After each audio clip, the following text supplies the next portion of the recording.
Adam Gazzaley, welcome to the show. Thank you. Glad to be here. So you wrote a book about, it's called The Distracted Mind. And I think it's something that more and more people today are just becoming frustrated with themselves because they're constantly checking their phones. They feel like they're not present with their kids. They feel like they're not getting as much done at work because they're checking all those pings and whatever. How did you get into researching? You're a neuroscientist. How did you get into researching how our brain reacts to all this technology and why it distracts us? Sure. Well, I actually came in through an unusual route. So I've been studying the aging brain for almost 25 years now. And my research over the last decade, I guess starting around a decade ago, became focused on understanding how we change in terms of our thinking as we age, especially our attention, our ability to remember things, and our perception of the world around us. And what I found in my research was that older adults who are experiencing these senior moments, which are essentially memory lapses, were doing so because they were more distractible. So in experiments that we performed in an fMRI environment, so in an MRI scanner recording functional brain activity, what we showed was that they were focusing as well as a 20-year-old on relevant information that we were presenting them. But the irrelevant information, which they knew was irrelevant, so we consider that a distraction, they were over-processing it. They were not filtering it. And the degree by which they took in that irrelevant information was associated with a decline in their memory for the information they were trying to remember. So essentially, they were having a filtering problem and they were having a distracted mind. What happened after that was that I quickly expanded our work to look at people of all ages and found that we're all distractible in many ways. And I would say that this research, which was the basic science of attention, was colliding with phenomena in the tech world. And I moved from the East Coast, where I did all of my medical training and scientific training in neuroscience, to Berkeley and San Francisco. And so I'm sitting right here in the tech hub of the world and see the influence of technology and feel it in myself. And so those two worlds collided. My research on attention and distraction, which eventually evolved into multitasking itself, and just my observations about technology and its impact on us. Okay, this is really interesting. We'll get into that idea how as we get older, we have a harder time filtering. Just kind of counterintuitive. You think that by the time you're 50 or 60, you wouldn't have like a racing mind and you'd have a little bit more focus. But we'll talk about why that is here in a bit. But let's talk about the science of distraction. You know, what goes on in our brain when we get distracted. You argue that distraction at its core is goal interference. How would you describe goal interference to a layman? Well, first, this is a concept of interference, which occurs all the time. It's essentially noise that degrades the signal that we're trying to detect. You hear it in, the old days when you had radio stations that you would tune in and you would move until you hit the signal and then you'd slide out and, there would be more noise. And that noise exists in everything, in nature and in physics. We also have this noise, this interference, when we come up with a goal. So we formulate a goal, we set that, and that involves a whole set of abilities. And then we have to enact that goal. And anything that impedes that ability, we consider goal interference. So distractions are one type of interference. Another type we actually define differently, which would be multitasking. So just to break that down a bit, distraction in our laboratory and our work is irrelevant information that is irrelevant and that you are actively trying to ignore. So the classic example is you're having a conversation at a restaurant, it's loud, you're really trying to focus on your friend's voice and hear what they're saying, and you're trying to suppress all that chat around you. That is interference in your goal of focusing. The other type of interference, multitasking, is when you make the decision to engage in more than one task or goal at a time. So now you're at the restaurant, you're listening to your friend, but you're also trying to hear the waiter, recount the specials that evening at the next table since you missed it the first time at your table. So now you have two goals, and that's another form of interference, actually a more disruptive form of interference. But both of them degrade your ability to accomplish your And you goal. also talk about internal interference as well. Right. So I just gave two examples of external interference, the noise in the restaurant, which you could decide to attend to or decide to ignore. But all of this distraction and multitasking can occur without any stimuli from the outside world. It can occur within your own mind. So likewise, as I just described for external, for internal, a distraction would be something that arises to your mind. Your goal is to ignore it. Let's say you just had a fight with your significant other earlier that morning. Now you're in a big meeting with your boss. You know you have to be giving your complete attention here, but your mind involuntarily returns, is not filtering out that earlier event. Multitasking internally is when you're having that conversation with your boss, but you're also thinking about what you're going to have for dinner that night. And so you make that as a choice. So it's really about the decision about how you interact with information in your environment or internal information. One of the big arguments of your book is that, I think the book is called Ancient Brains in like Modern World or something like that. But like there's this disconnect. So we have this ability to set goals, which is, it's highly evolved, right? Not a lot of other animals can do that. But we have these, what you call cognitive control abilities that aren't as evolved and causes us to be distracted from that goal we set from ourselves. So let's talk about what are these cognitive control abilities, and then later on, like why aren't they as evolved as our goal setting abilities? Yeah, let me break that down a bit. I think that's sort of, in my mind, one of the main theses of the book that sometimes gets missed. So I'm glad that we're going to dissect it. So just your first point before I dive into cognitive control about goal setting abilities. I in my mind, that is the pinnacle of the human brain. The peak of our evolution, of our abilities, is goal setting. And it's not that other animals are devoid of any goal setting, but the type of goal setting that we have, these long time-delayed goals. You could set a goal for 10 years in the future, and your goals could be interwoven with other goals and interwoven with other people's goals. That is unique. That is a human ability that really, I would say, allowed us to create all the things that, sort of define us. Our civilization, our culture, our language, technology, art was really due to this ability to set goals of that level. But as you described, setting goals is one half of the puzzle, right? You also have to be able to enact your goals. And there's a set of abilities that I categorize in three separate groups, although they are overlapping, and I'll explain that more. That's actually a key point. And we call them cognitive control. So how you control your interactions with the environment based on your goals. How do you enact them?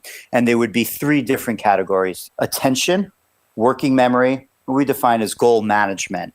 And these are the skills that allow you to carry out those high-level goals to varying degrees of success. Gotcha. And then so it's attention, working memory, goal management. Okay. Well, let's talk about attention.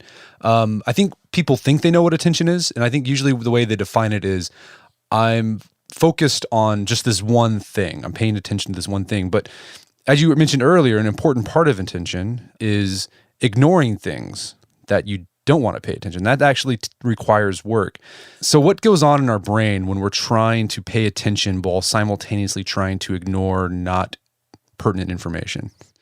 Yeah, attention is complicated, being a cognitive neuroscientist as a term, because it is used so commonly. And, famous quotes from psychologists have described that, everyone essentially feels like they know what attention is, because it's, it's part of our vernacular and it's so critical to everything we do. But it's actually an immensely complex concept and very complex from a neural mechanism point of view as well. I would define it as our ability to direct our limited mental resources where we want them in space and in time. But this also involves, as we just discussed and you alluded to, not just focus, but another active process, which is suppression and the ignoring of irrelevant information. Since we have limited resources, we must direct them where we want them. Sometimes they're directed by the environment. That's another discussion. We call that bottom-up attention, when the environment demands its focus from you because something is very salient or novel. But what we're talking about now is goal-directed attention. When you look at brain networks, and we've done this for many years with functional imaging, both EEG and MRI, you see that there are really two different networks involved in this process of focus and ignoring, and that they're both critical for performance. So that was, it's not accurate to think that focusing is what we do and ignoring comes for free. It's not passive. It actually requires resources and a different network that we see in the brain. And when you fail to ignore, you suffer the consequences, which is interference. So that's a little bit about attention. We also know that it's not just the direction of your focus and the ignoring of the irrelevant, but also the ability to sustain it over time, which is, I think, a real issue currently. So that's just a little bit of the complexities of that concept of attention. And so what hinders our ability to pay attention? I mean, you mentioned earlier that as we get older, we have a harder time ignoring things. Like, what's going on there? What's degrading, or what changes in our brain, or what? Yeah. So one of the things I just mentioned that there are there's many ways of classifying attention. One way of splitting it in half is to say top down and bottom up attention. Top down attention is what we were just talking about, goal directed attention. You're putting your focus where you want it based on your goals. The other type of attention is bottom up attention. It's when the environment demands it. So this was critical for our survival. It's actually how attention developed in the first place. It's the more evolutionary, ancient form of attention. So seeking out food, avoiding predators, seeking out mates, these were the things that allowed us to survive. And the environment drove these interactions largely reflexively. So something dangerous presents itself, you pay attention to it if you're an animal, and even a human, we still retain these bottom-up abilities, and then you instinctively flee. And that leads to your survival, and you pass along those abilities. Bottom-up attention is still a part of our lives, and we would need it to survive. If you're crossing a street and you're lost in top-down attention, even internally thinking about your day, you have to be responsive to a car horn letting you know that you're about to be, crushed. So we retain bottom-up attention, and one of the areas where technology has challenged us, in my mind, is the amount of bottom-up information that's very salient. So there are beeps, there are flashes, there are buzzes across all of our sensory stimulation, and they are there as notifications to push and to pull our attention. So I think that this is shifting the balance between top-down and bottom-up, how we're being notified by our devices when they have an information packet for us. So that's one way that I think attention is shifting right now. Now, in the aging literature and what's happening with the older brain, it may not be because of that. And we have evidence that it's not only, at least, caused by changes in technology, but just changes in the brain as it ages, because we see a lot of at least we're starting to find that the things that we have shown in the laboratory in the older human brain, we see in older monkey brains as well. And as far as I know, they're not on social media a lot more and texting more. So I think that it's really also just about the aging process.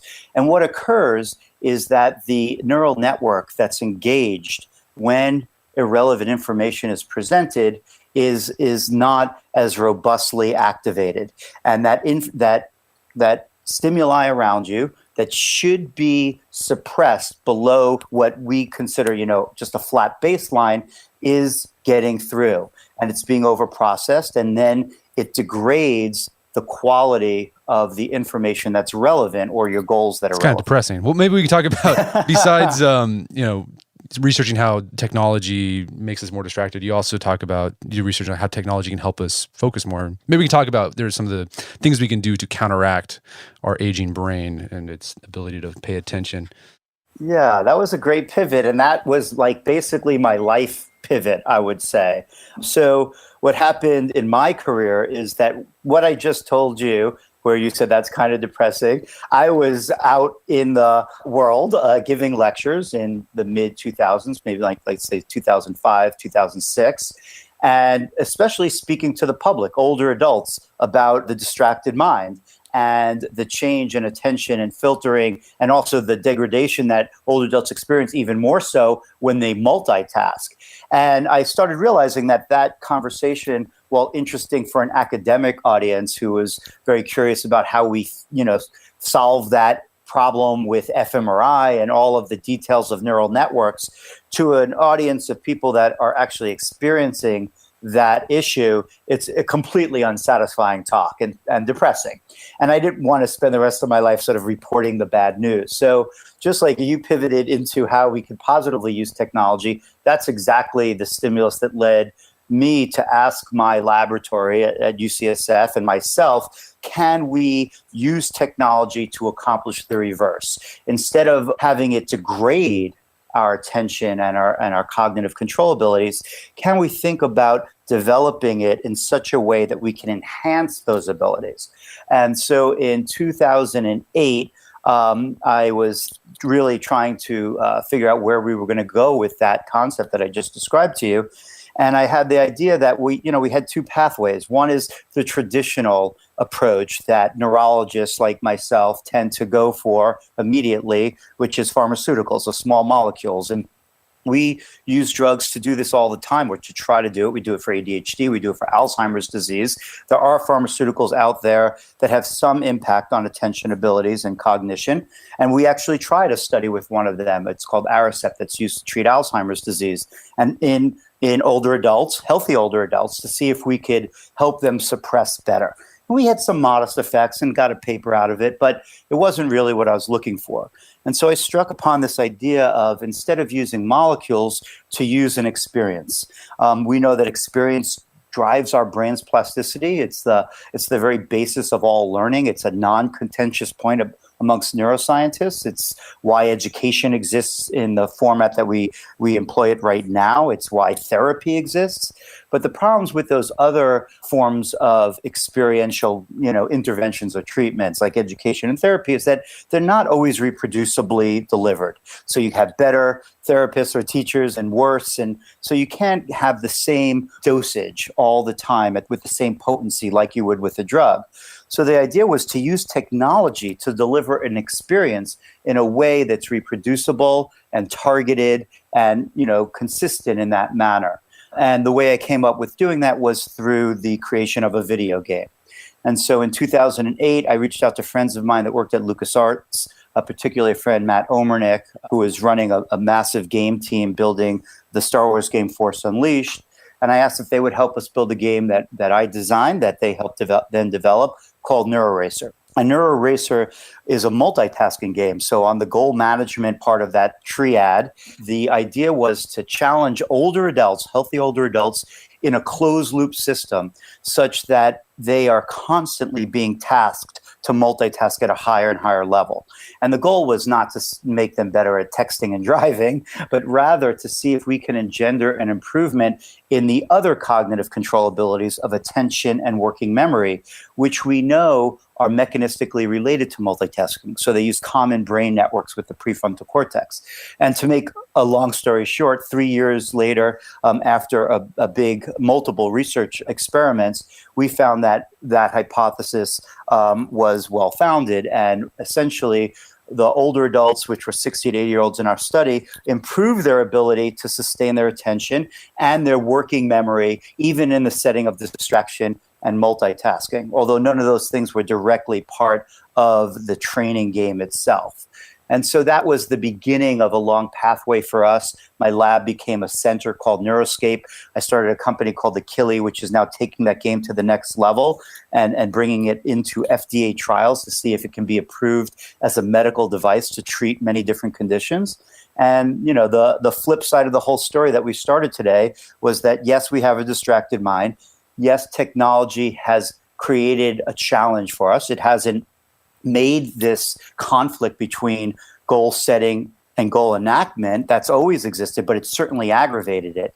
But if we are well informed by neuroscience and by the burden of technology, then we can design new technology or even leverage existing ones to help improve our attention and help alleviate the distracted mind, at least to some degree. That gives me hope that I can have more focus when I'm in my 60s and 70s. But let's go back to people who are like my age, right? They're in their 20s or 30s. You mentioned earlier, the technology, our digital technology exacerbates this distracted mind. And I thought it was interesting, this theory of why that is. You borrowed it from the world of biology, which is the optimal foraging theory. which you use to explain like why digital tech in particular makes us so distracted. For those who aren't familiar with optimal foraging theory, can you explain that what it is and how you apply that to distraction?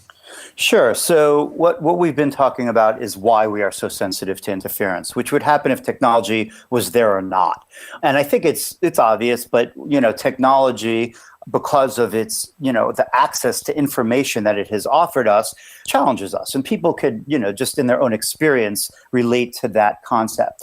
The question is, even if you are aware of it, many people still feel the burden. It's not like, oh, that's there, I'm going to just stop doing that. So one of the more interesting questions to me was, why do we engage in this voracious consumption of information around us, sometimes to the disregard of our safety, if it's occurring while we're driving, or our relationships, if it's occurring while you're having dinner with your significant other, or at work or at school. And so you have all these real world implications, and yet it goes on at such a intense level. Why is that? And so that's what I was really searching for. And there's a lot of what I think are largely hand-waving explanations of it's, high reward, which it is. The act of switching to novel information does carry a greater reward load than sustaining. But it felt like there's something more powerful and fundamental there. And so I was interested in an evolutionary explanation, and I came across a lot of literature on what's known as optimal foraging theory. And this is essentially a mathematical approach used by behavioral ecologists and evolutionary biologists to understand how animals and why, and make predictions about their behavior, forage for food in the world. And what I started to discover is that the primate brain, the human brain in particular, has sort of co-opted some of the ancient reward systems that other animals forage for food to drive us to forage for information. So that we're essentially information-seeking creatures in much the way that other animals seek food for survival. And if that's true, then optimal foraging theory, which are these models that allow us to predict how animals and why they forage in a particular way, might apply to us humans foraging for information using technology. One particular optimal foraging theory, the marginal value theorem, was particularly interesting to me because what it described, and there's many different types of optimal foraging theories, some related to predator-prey relationships, but this one related to patchy environments was interesting because what a patchy environment is where there's a concentration of resources in one location and then sparse or impoverished areas of resources in between them. So a very obvious example is a squirrel in a tree foraging for nuts, right? So there's a certain amount of nuts in that tree, and then at some point the animal becomes aware that there are no nuts, would be the extreme, or that there are less nuts. So there's a diminishing reward of remaining there. And then there is a new tree. Now, if that new tree is very close, then the animal might make that decision to jump over to the new tree quicker than if it's further away. And so there's this really interesting cost-benefit ratio and relationship of remaining in your source versus going to a new source. And I thought that was really analogous to how we interact with technology, because it also exists. Information exists in patches. That patch might be your iPhone. That patch might be a website that you're working on, or even a document. The idea is that if you are foraging for information in a patch, you also have those two forces: the benefits of remaining there, but those are often diminishing, such as a text exchange where at the end it's just a bunch of emojis and it's lost all content. And then there is the cost of switching to a new information patch. And where technology has stressed us is those other information patches are just so accessible now, right? So at one point in history, not so long ago, you're reading a book. If you see something of interest, you have to go find a new book and look it up. And that's like a great cost to get there. So you might just remain in that source. But now it's just a click of a link and you can find out about it. And so the ability to switch is so easy that it drives this type of behavior. So that's a short explanation. It's multiple chapters in the book, but I find it a satisfying one to look at why we consume information in the way we do, even if we're aware of its negative consequences. That's really interesting. And I'm curious, you're in San Francisco, you're in the Bay Area, Silicon Valley. You're using technology to help people improve their cognitive abilities.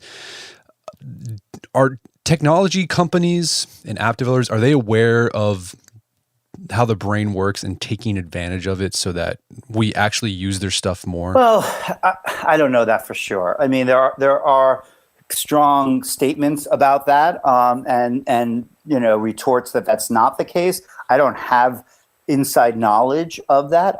My intuition would be that it's not driven by a deep understanding of the brain, but it's smart people making business decisions to drive eyeballs on their products. And that's the way it's always worked. And people were getting better at it. And technology has a lot of innate aspects of how it can be delivered that really lends itself to challenging the distracted mind. And largely because it's about information, and information is really core to how we interact with the world. And as I just described, we're driven to it in a very sort of natural way, in an ancient way.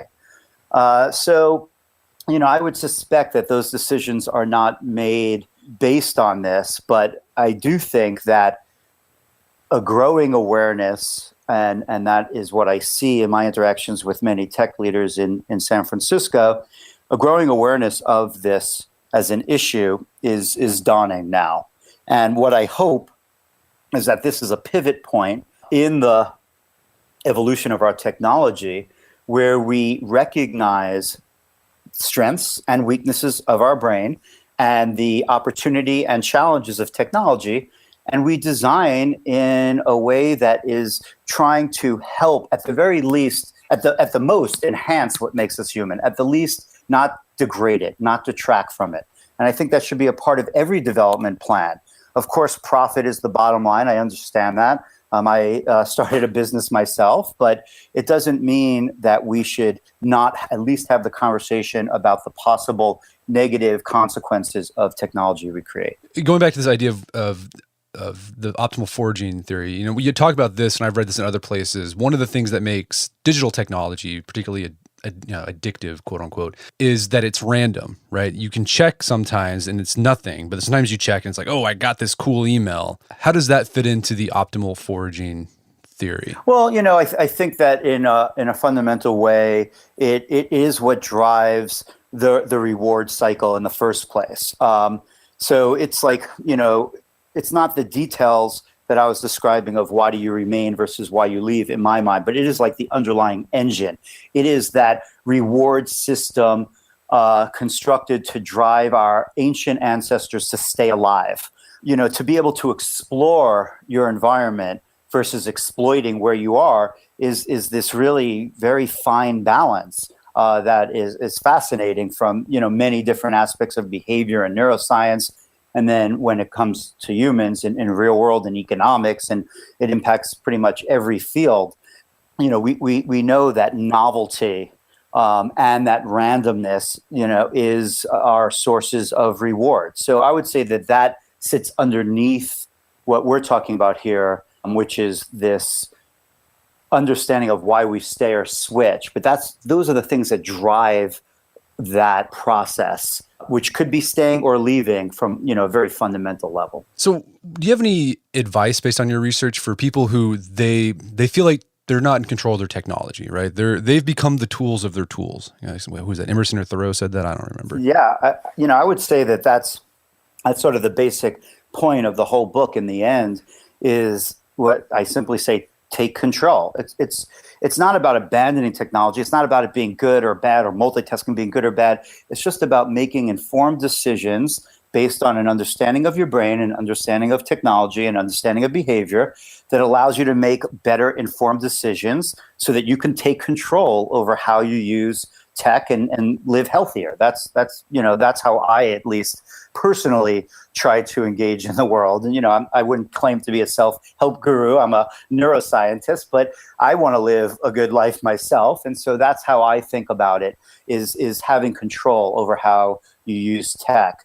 I think in order to give advice, it's helpful to talk about two other factors that influence the marginal value theorem, that optimal foraging model that we talked about. I described the cost of going to a new source is impacted by the new source of the new patch of information being so accessible right there all the time. And I think we feel that when we're driving in a car and it's boring. And all of a sudden we reach for our phone because it's just right in your pocket. But the other source, which I just alluded to, is on the diminishing value of remaining in a source. And I'd say that this is probably unique to humans in some way, although I think that's still a research question. But there are two very critical factors that make that value of remaining in a single source diminish more rapidly than it would otherwise. One of them is boredom. Evidence would suggest that we have an increased rate of boredom when we remain in a source, and probably a decreased tolerance to the sensation of boredom at all. The other factor is anxiety of remaining in a source. That anxiety could be FOMO, so fear of missing out, which is very prevalent and a source of great anxiety, especially to young people. And then there's also performance anxiety, that by not doing something else, you're letting an opportunity go by.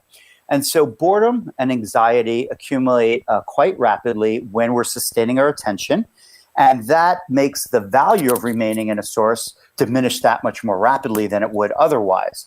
And so given that your value of remaining in the source is decreasing because you're uncomfortable, because you're bored or you're anxious, and the fact that another source is so close, bam, switch. We know that almost everyone reports multitasking during the day, and it could be a third of the day. And in young people, it could be 7 devices at a time. And I would say it's these forces, the boredom and the anxiety, decreasing the value of remaining in a source, and the accessibility to new sources of information.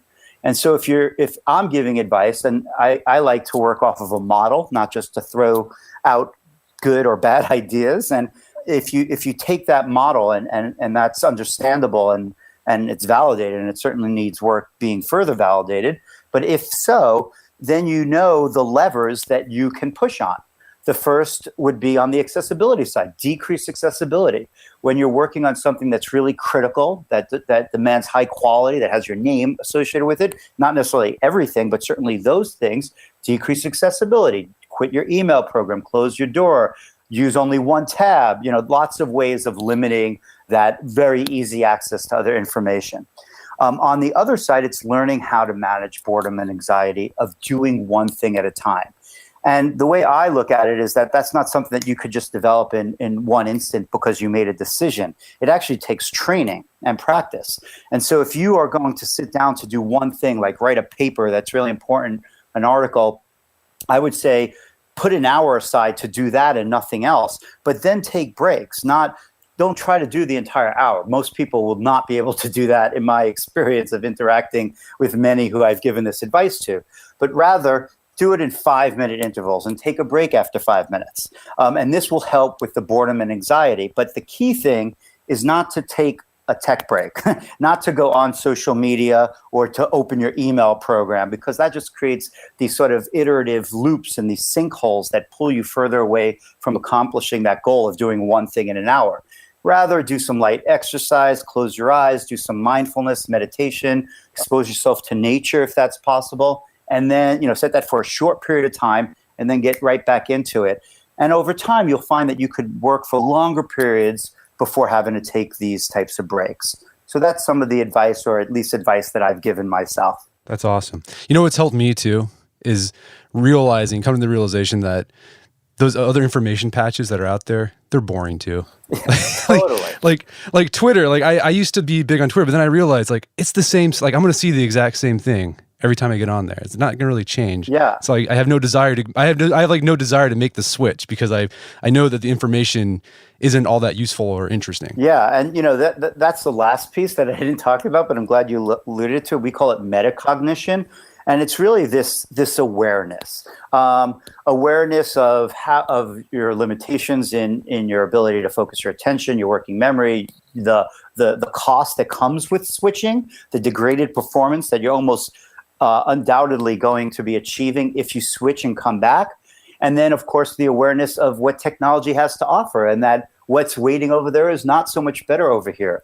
And so, awareness is critical, I think, to make a change, because it's motivating, but it's not enough in itself. We know that for smoking cessation and dealing with sun exposure and even diet, you need to have a plan and a strategy to then enact it. But I do think it's an important part is that awareness. Well, I'm curious. You've done this research, the video games with NeuroRacer to help older individuals. Have you done this for 20 or 30 somethings? We're doing that right now. So one of our goals are to expand beyond aging and to move the tools that we create. We have multiple games at Neuroscape. We have 6 games. Some are meditation-based. We have a game called Metatrain. We have a rhythm-based game called Rhythmicity, a physical fitness meets cognitive fitness motion capture game called Body Brain Trainer, a game that's actually targeting towards teenagers to help with patience and sustained attention. Some of them are mobile games. Some use virtual reality. Some are motion capture. And we're interested in these being clinical tools, as we described, but also wellness for healthy adults and education tools for young people. One of my big sort of complaints about our education system is that so much has focused on the transferring of information content, but not building the underlying information processing systems that a young developing brain, needs and requires to perform at a high level. And so we are now looking across multiple populations, talking about the younger distracted mind. Keeley has a game called Evo, which was what developed sort of the next generation of NeuroRacer, the game that we tested on older adults. That game is now in a phase 3 FDA trial to seek approval as a therapeutic device to help pediatric ADHD. So essentially, the distracted mind in its ultimate form, young people and children and young adults that are unable to really maintain sustained attention, which has led many of them to be placed on drugs like Adderall. Can we use this game, which challenges multitasking, to help improve sustained attention and working memory, which we showed in older adults? And if we could show that, then it will hopefully become the first non-drug treatment for ADHD and the first prescribable video game. So that's hopefully stay tuned in 2018. That's great. So you would need a prescription to actually get this video game. That particular one. So we have many games, I said, at Neuroscape, but what Keeley has decided to do is to tackle this massive multi-billion-dollar incumbent of the pharmaceutical industry, where there's really one treatment right now for lots of conditions, ADHD being the one that we're focusing on most acutely. And the idea is to put something into the system that is really a direct challenge, that can be prescribed by a physician with confidence, that can be reimbursed by insurance, treated as what we describe as a digital medicine as opposed to a molecular medicine. So yes, that is the first pathway of that particular game. Interesting. Well, Adam, this has been a great conversation. Where can people go to learn more about your work? So I talked about 2 entities in this conversation. One, the research center at UCSF that I founded and direct, but we have many amazing faculty members here and a big team. We have our own technology development program that's called Neuroscape. So neuroscape.ucsf.edu. We just recently built a brand new website. There's a mailing list. There's just a ton of content on there that we're constantly updating. And then there's, of course, the company that spun out of our work called the Keeley. The KeeleyInteractive.com will also be another source of information more on the clinical side and what's happening with the first game that left the laboratory and we're trying to get out into the world. Fantastic. Well, Adam, thank you so much for your time. It's been an absolute pleasure. My pleasure as well. Thank you. My guest today was Adam Gazzaley. He's the author of the book, The Distracted Mind, Ancient Brains in a High-Tech World. It's available on Amazon.com. You can also find out more information about his work at neuroscape.uscf.edu. Also, check out our show notes at aom.is/distracted, where you can find links to resources where you can delve deeper into this topic.